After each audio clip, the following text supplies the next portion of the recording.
Welcome to Ask the Ministers of God this wonderful, wonderful evening. And we're excited that we have taken a different turn in this particular program. In the past, we have always asked you to ask us questions, and we've provided platforms, especially the online ones, where you can pop in your question or pop them up, and we respond or through our SMS number. We're excited to introduce this whole new package to you, how we've packaged Ask the Ministers. We've got our reporter, Laura Neal, right there where you are in the streets. And they ask you questions that you've always wanted to ask, maybe been shy, never had the opportunity. We do not judge you. We listen to your questions and we answer just like you would have it. We give you a platform, an assurance that every question that you ask, we will answer it through the men of God who are right here together with us on the studio. Of course, we'll be going to Nell, and Ananiambia already amefika kwenye streets, and she's walking around and talking to people, and the feedback is overwhelming. The questions very interesting, you know, from every angle you can imagine that. But just before we get where you are, Nell, Laura, we will introduce the men of God. Of course, my extreme left, going this way. Tunasema ladies first. Based on where we are seated. Sawa, tunaanza na wewe. Asante. Kwa majina naitwa Joseph MJ na nimeokoka. Mimi ni mchungaji wa kanisa la Eternal Missionaries ambalo liko hapa Nakuru, mahali ambapo panaitwa Barnabas. Thank you for having me. Asante. Thank you. Karibu sana. Reverend Faith Bogonko, Associate Pastor, Deliverance Christian Church Pipeline, and also the chair lady of the women's ministry in Nakuru County. When did you achieve that? Since last year. Oh, how could we tukate keki ya Ask the Ministers? Next time. Okay. Pastor Joseph. Yes. Sisi tunapenda celebrate gift. Nimesikia. Tunge celebrate kabisa. We have been your top dancers. But anyway, congratulations. Please, yes. It's not too late. You can come for the dance. Okay. And the cake. Thank you. Today we are talking about, or rather answering questions on matters drug abuse, just to differentiate that it is okay to use drugs when going through medication. But when we abuse drugs, then it is not right. But I don't want to preempt anything. Over to you, Nell. Asante sana. Thank you for the good work. Probably just hit us up with the question from the audience. My name is John. I am from Next. Mimi ni mechanic. Na naweza uliza baba aje. Kwa nini kwa familia kama watu baba anakunywa pombe, kwa nini unakuta hata hiyo familia yote watoto wanakunywa? Kama ni bangi, kama ni sigara, bado wanasikwa na makansa. Hiyo swali nataka nijibiwe. Asante. Hilo swali anataka ajibiwe. And says he wants to address it to the father, and maybe the father, the biological father, God the Father, or you as a father or fathers in the Lord who would really help him and answer the questions. Anauliza hivi, tuanze nawe Pastor Faith. Mbona in families whereby we see an alcoholic father or grandfather, it spills down. Why? Kwa nini? Kuna msemo wazungu wanasema monkey see, monkey do. We are the way we are dressed today, the way we talk, because of what we were exposed to. So if in the home, this particular child amekuwa exposed kwa watu wa bangi na sigara, atafikiri that's the way to be an adult. So the first thing would be because of the role model they have, negative role model. Secondly, tobacco is highly toxic. And they say that you can have the primary smoker. So if I'm seated next to Pastor MJ and I'm a smoker, the amount I inhale, the nicotine, I inhale almost the same because ya hiyo exposure. So already atakuwa ka addict kabla hajashika yake peke yake. So inaanza hapo. Yes, that is also another way. Another thing that also makes it is because, you know, sometimes we look at adults and we think because they are doing it, something in us, we become curious. So we are thinking, maybe that's how to be an adult. So the curiosity. And that's how to be cool and easy. And that's how to be cool. I remember my dad was a chain smoker. Alikuwa ana chain, anawasha hii na hii. I only had one brother. So akiwa kitu class 5 akaona hii story ni poa. But of course he hange access sigara. So alienda kasokota jivu na akaweka na karatasi. Akawasha. Jivu ya sigara ama ya jivu ya makaa. So wakati alisokota kuvuta akajua juu ikamchoka. Hivyo ndio tulijulikana ya kwamba smokers were in the rise. So and unfortunately akaenda kuwa smoker. Wow. Yeah, so that curiosity, that looking cool, looking nice. But also on the other side kuna wenye wanaonanga wazazi vile wamekunywa, and they're like, this is not my path. Milele.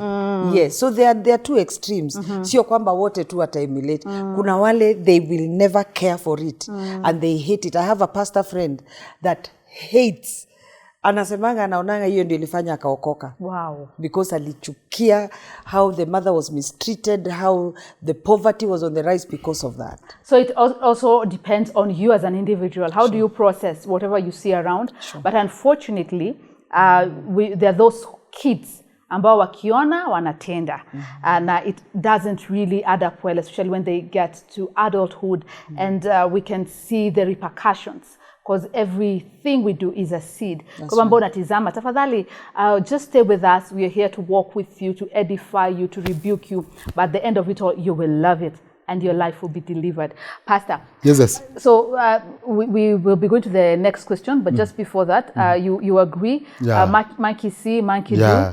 do. We look like where we come from. We look like what we eat, what we drink. Yes. And sometimes what we drink, meaning the information, what we see. Yeah.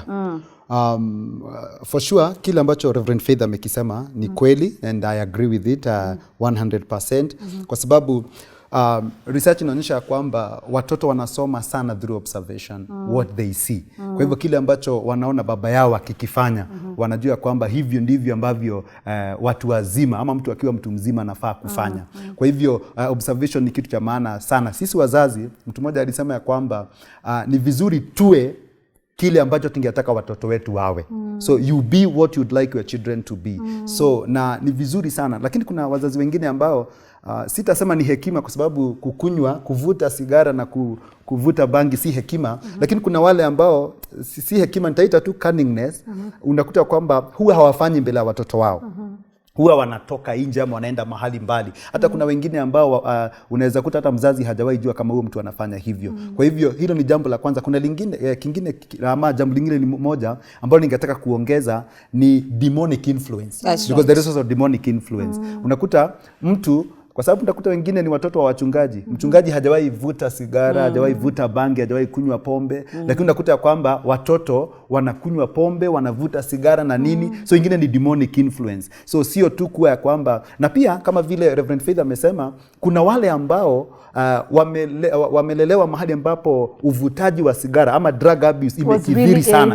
Iko sana. Imekithiri sana. Lakini ni wachungaji hata hawajawahi kuvuta ama hawajawahi kufanya jambo lolote. Kwa hivyo pia ningesema kuna demonic influence. So they are both angles. They are both angles. There is kuna ile ya influence ya wazazi, though ya influence ya wazazi iko juu sana. And it's something about tunaweza kosa kuangalia. And of course Nell ako pale on the ground ready to really pop us up. But just before that, Pastor Faith, he said about demonic influence, and we'd read the Bible and see Isaac lied.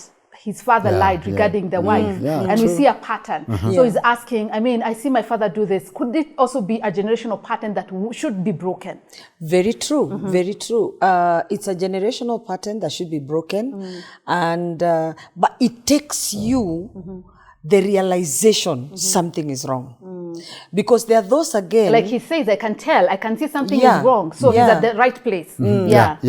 So, but you have to come to the realization, this is wrong. So once you come to that realization, then you can act on it.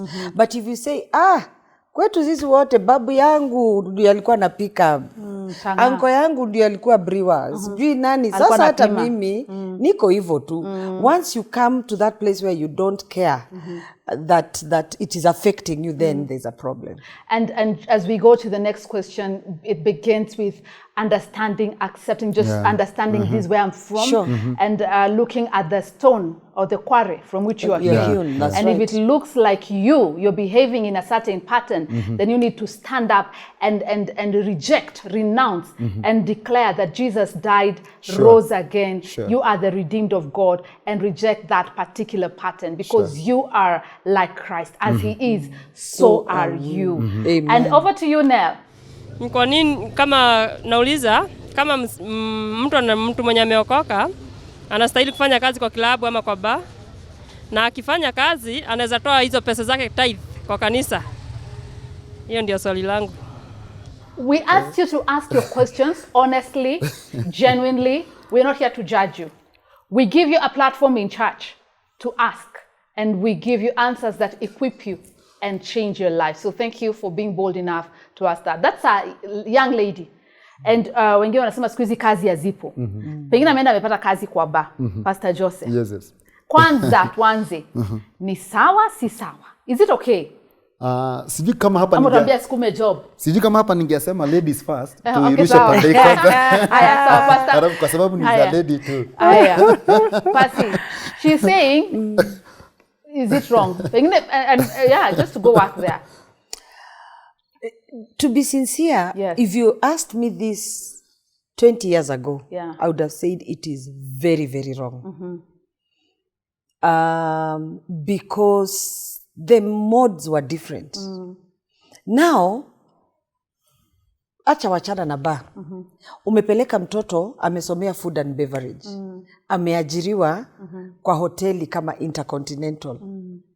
Yeye kazi yake ni kuserve wateja. You know, there's a difference between how we view it there and how we view it kwa pub yenye imeandikwa Let's deal with pub.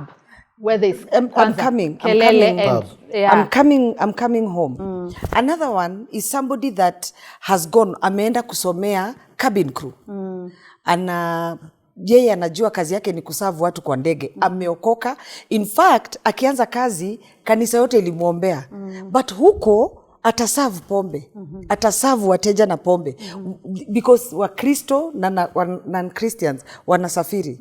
So my question would be, if it's my daughter who is a cabin crew and she has to serve this, what would I do?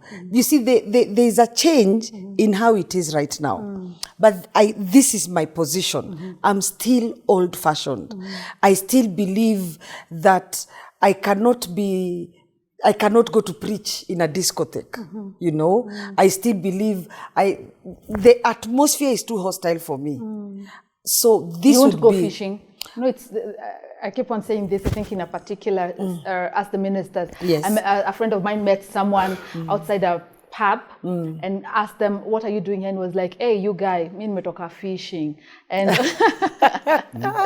fishing for souls." So, I believe everybody akona grace tofauti. I actually, when I was a young person, I actually had a friend who used to go and preach in the pubs. And he did a tremendous job. This is my take. For me, siwezi. Na because my siwezi friend, advise. maybe I should say this, my friend didn't end up very well. Sometimes. I was coming to that. You see, as much as hakuna kazi, you cannot just do what. Si afadhali ukae njaa, kwa sababu kuna ile tu utaenda kufanya ndio. But at the end of the day, the temptations are there. The exposure to filth, the exposure to, because once the brain is inebriated, once mtu amewaka, hakui kama vile anakuanga akiwa soba. Yes. You're not in charge of yourself.